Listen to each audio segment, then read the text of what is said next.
Well, hello everyone. Voice is a bit croaky. It's AFL Grand Final day today, and the Richmond Tigers are premiers. So, needless to say, I'm very happy.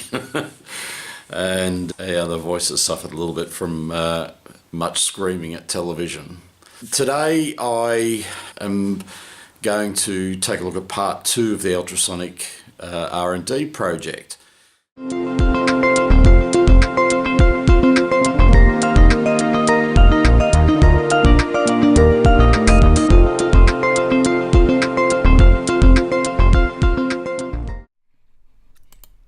Okay, now the second test I'm going to do a little bit differently, because with the robot we can't just create these delays and stop the processing of the angle signals and the actual motor controls. So we need to do it a little bit differently. So the way we're going to do it is we already have an interrupt routine to control the motors, which is fired every 20 milliseconds.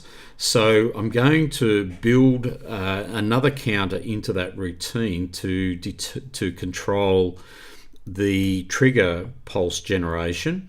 I'm going to create another interrupt to actually measure the duration of the echo pulse. So you'll note that there's some similarities in the setup here between this piece of code and the code used for the robot, and basically that's to do with this timer setup, so that it's going to be generating pulses in exactly the same manner as the robot.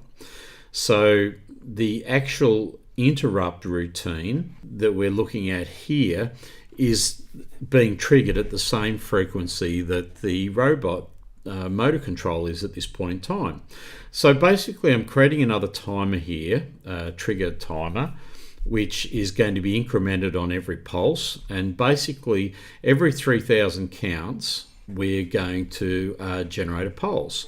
So 3,000 counts times 20 microseconds is about 60 milliseconds. So every 60 milliseconds we're going to generate a trigger pulse, which fits into the requirements of the device. And when we get to a count of 300, first of all, we'll set the count back to 0 so that it can start timing out again, and we'll set the trigger state to 1. And the trigger state will it'll run through this case statement. When the trigger state is 1, it'll write a high to the trigger pin and set the trigger state to 2. So the next time this gets fired, it'll come through this, and the switch statement will be 2, so it'll execute so it will set the trigger pin low. So that's a 20 millisecond pulse that's been generated, and it will set the trigger state back to 0 so that it turns the pulse off basically and just resets it back into that steady state condition. Okay, now the other thing that is new in the setup, interrupt 0 is actually on pin 2, which is a little bit confusing, but that's the way it is. So we're attaching an interrupt for interrupt 0, and it will execute the echo pin changed interrupt routine on a change on that input.